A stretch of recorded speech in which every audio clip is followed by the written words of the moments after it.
आप सभी को, देश की सभी महिलाओं को अंतर्राष्ट्रीय महिला दिवस की अनेक अनेक शुभकामनाएं देता हूं। इस अवसर पर देश की आप महिला संतों और साध्वियों द्वारा इस अभिनव कार्यक्रम का आयोजन किया गया है। मैं आप सभी का अभिनंदन करता हूं। माताओं बहनों, कच्छ की जिस धरती पर आपका आगमन हुआ है वो सदियों से नारी शक्ति और सामर्थ्य की प्रतीक रही है। जल संरक्षण को लेकर कच्छ की महिलाओं ने जो भूमिका निभाई, पानी समिति बनाकर जो कार्य किया, उसे अंतर्राष्ट्रीय संस्थाओं ने भी सम्मानित किया है। कच्छ की महिलाओं ने अपने अथक परिश्रम से कच्छ की सभ्यता, संस्कृति को भी जीवंत रखा है। माताओं बहनों, हमारे वेदों ने महिलाओं का आह्वान पुरंदी ही योषा ऐसे मंत्रों से किया है। यानी महिलाएं अपने नगर, अपने समाज की जिम्मेदारी संभालने में समर्थ हो, महिलाएं देश को नेतृत्व दें। नारी नीति, निष्ठा, निर्णय शक्ति और नेतृत्व की प्रतिबिंब होती है, उसका प्रतिनिधित्व करती है। इसलिए हमारे वेदों ने, हमारी परंपरा ने ये आह्वान किया है कि नारी सक्षम हो, समर्थ हो और राष्ट्र को दिशा दे। हम लोगों एक बात कभी कभी बोलते हैं, नारी तू नारायणी। लेकिन और भी एक बात हमने सुनी होगी, बड़ा ध्यान से सुनने जैसा है। हमारे यहां कहा जाता है, नर करनी करे तो नारायण हो जाए। यानी नर को नारायण होने के लिए कुछ करना पड़ेगा। नर करनी करे तो नारायण हो जाए। लेकिन नारी के लिए क्या कहा है? नारी तो नारायणी। अब ये देखिए कितना बड़ा फर्क है।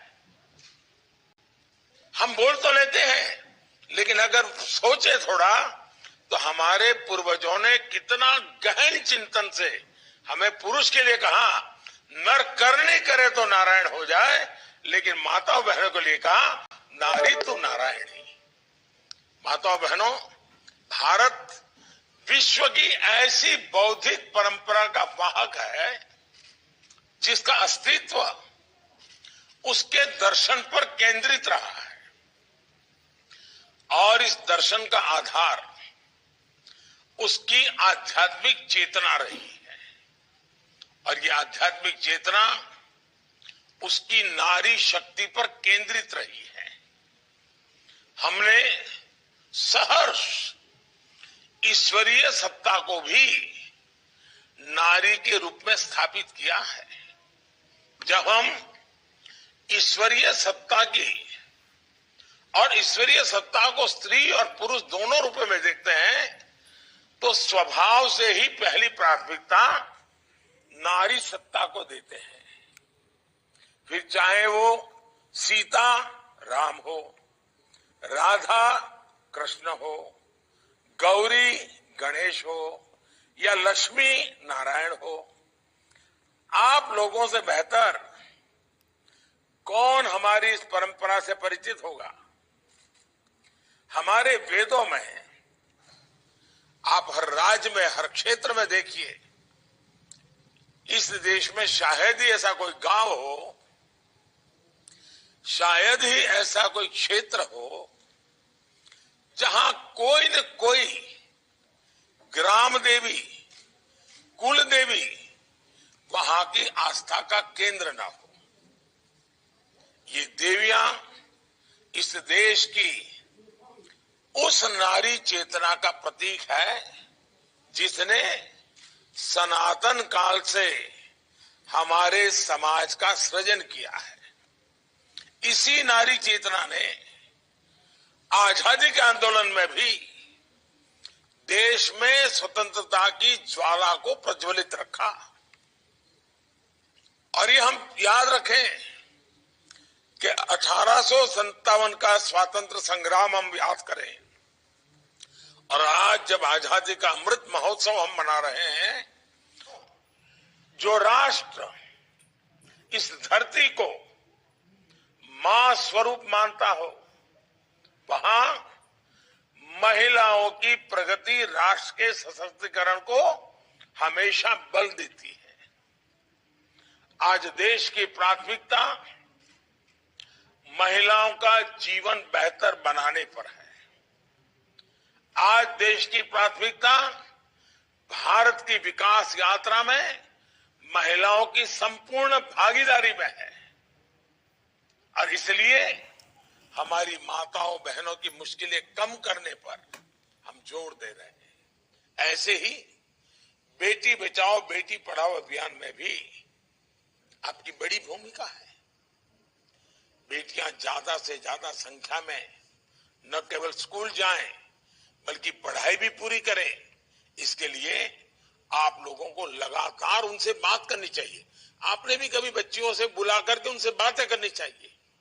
अब सरकार एक अभियान शुरू करने जा रही है जिसमें बेटियों के स्कूल प्रवेश का उत्सव मनाया जाएगा। इसमें भी आपकी सक्रिय भागीदारी बहुत मदद करेगी। ऐसे ही एक विषय है वोकल फॉर लोकल का। बार बार मेरे मुंह से आपने सुना होगा।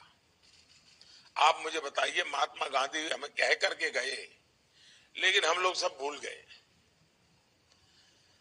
आज दुनिया में जो हालत हमने देखी है, दुनिया में वही देश चल सकता है जो अपने पैरों पर खड़ा हो। जो बाहर से चीजें ला करके गुजारा करता है वो कुछ नहीं कर सकता है। और इसलिए वोकल फॉर लोकल हमारी अर्थव्यवस्था से जुड़ा एक बहुत अहम विषय बन गया है। लेकिन इसका महिला सशक्तिकरण से भी बहुत गहरा संबंध है। ज्यादातर स्थानीय उत्पादों की ताकत महिलाओं के हाथों में होती है। इसलिए अपने संबोधनों में, अपने जागरूकता अभियानों में आप स्थानीय उत्पादों के उपयोग के लिए लोगों को जरूर प्रोत्साहित करें।